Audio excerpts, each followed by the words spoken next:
y'all? It's Kalaja Monet, and I'm so glad that you decided to tune in today. If you are new here, hey queens. If you are returning, hey queens. And if there's any guys here, hey kings. Be sure to like, comment, and subscribe. Don't forget to push that post notification bell so you can know each and every time that I post a video. So let's just jump straight into this video. 3 things that I had to let go in order to get closer to God. So the first thing on my list is drinking alcohol. I had to let go drinking alcohol in order to build a closer relationship with God. And to take you guys back just a little bit, growing up, I've witnessed and I've been around and I've seen and I've experienced and I've always been around drinking. Drinking has been like a big thing in my family. Like, I've always seen either family members drink or just people close to our family drinking. I've always seen drinking. And so as a young kid, although I had a yearning for God, although I had a desire, to get to know God and to have a relationship with God, I've always had like a pull, like a tug of war between wanting to build a relationship with God, but then facing what seemed to be normal to me. And that was, seeing others drink. I thought it was just a part of what people do. This is just, you reach a certain age, this is what you are supposed to do. And so when I reached a certain age, lo and behold, that's what I wanted to do. I wanted to taste whatever the new thing was, or whatever I felt like, was my kind of drink or my kind of thing at such a young age. I believe I was 18, I want to say, or probably 17. I want to say 17, 18. And so at that age, trying to drink, trying to, see what I like, what I don't like, I had to truly come to a point where I say, you know what? This is not serving me. It does nothing for me. When I am drinking, what am I doing, right? So anytime that I would be drinking or attempt to drink, it's because I'm either going out to a party or like hanging out with friends or, just doing something that I'll have no business doing. And so drinking was one of the main things that I had to instantly let go. And I believe that my husband had a hand in that, because when me and my husband got together, he was in the church heavy. Like, he was deep in the church, born in the church. Everything was church. Everything was God. Everything was, holy, at least in my eyes, the way that I viewed him. And so when he came into my life, I knew, like, it's not really what I want to do, but because this is what I've been doing, I need to now make a decision. If this is the person that I want to spend the rest of my life with, this is not something that I can take part in. This is not something that I can do. This is not something that serves me. This is not something that I want to continue. In order for me to be who I need to be and who God is calling me to be, this is something that I need to let go. In order for me to go up higher, go to the next stage and the next level in my life, drinking would just have caused me to stay stuck.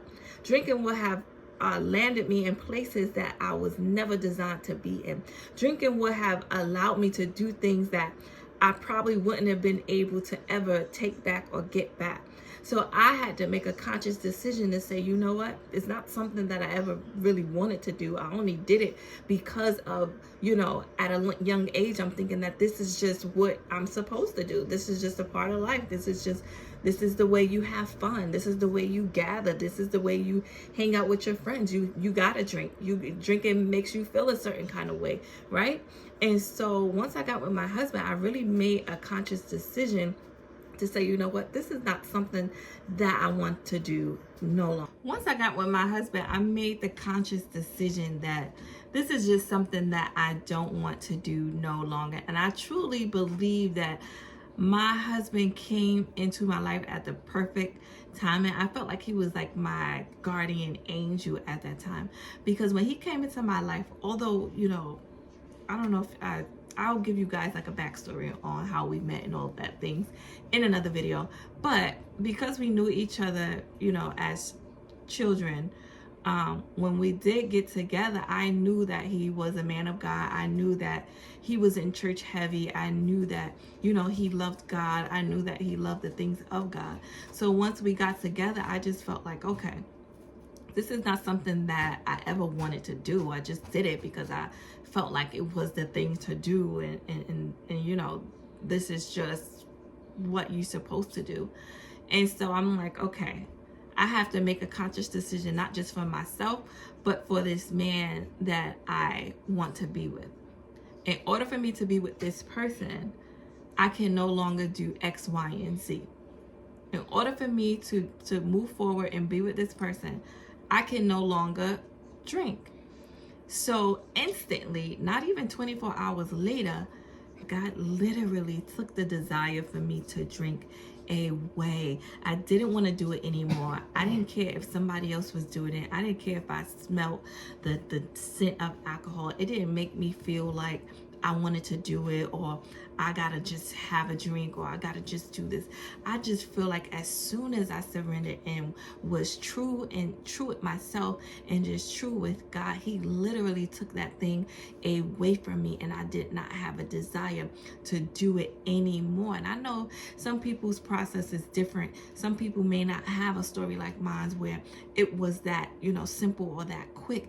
But for me, God truly took it away from me instantly. And I believe that he did it that way. He orchestrated it that way because he knew as soon as I got serious, as soon as I decided to make him my choice, as soon as I decided to give him my whole life, he knew where he needed to take me. I can no longer put those kind of things into my body. I can no longer sin the way that I was sinning. I can no longer do the things that I was doing. In order for me to be the wife that he has called me to be, in order for me to be the mother that he is calling me to be, in order for me to be the friend that he has called me to be, those are things that I just cannot do.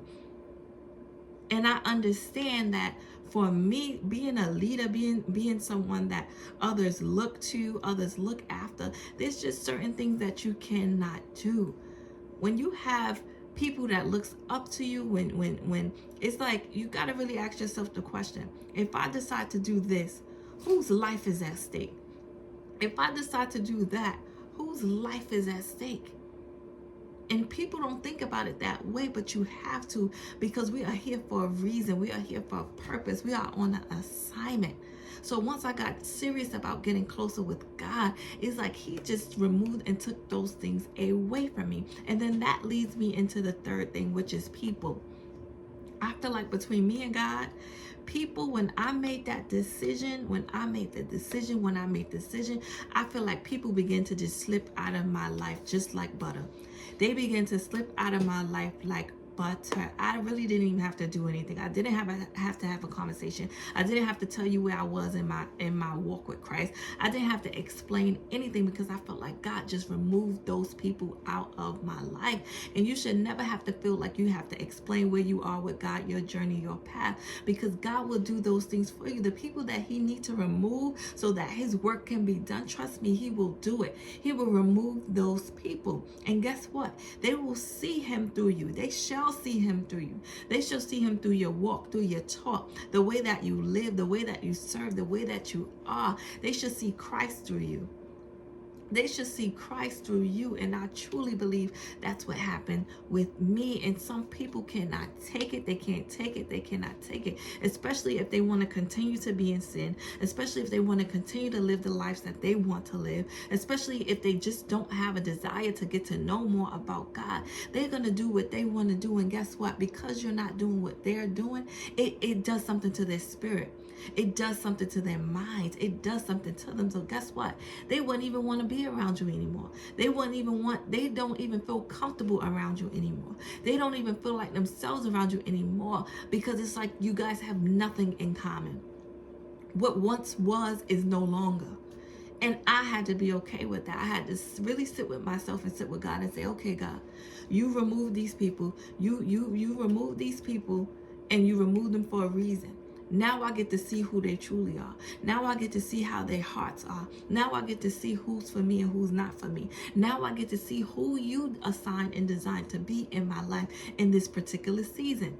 The season was that they were in my life. It served its purpose. It did what it needed to do. But now that you are taking me high and you are calling me to another place, I can no longer hang with these people. I can no longer sit with these people because we have nothing in common. And it's truly like a relationship. When you get a relationship, you want to be with your man, everything is your man. You want to be with your man. You want to spend time with your man. You want to have conversations with your man. You want to talk to him and go out with him. Everything becomes about your man because you're learning your man. He's learning you. You are learning what makes him happy and what makes him sad. And I like to equate it to God. It's kind of like the same with God. When I knew that I wanted to surrender everything to him and get closer to him, it's like my life is about God. Everything that I am, the way that I talk, the way that I show up, the way that I love, the way that I give, everything is about God.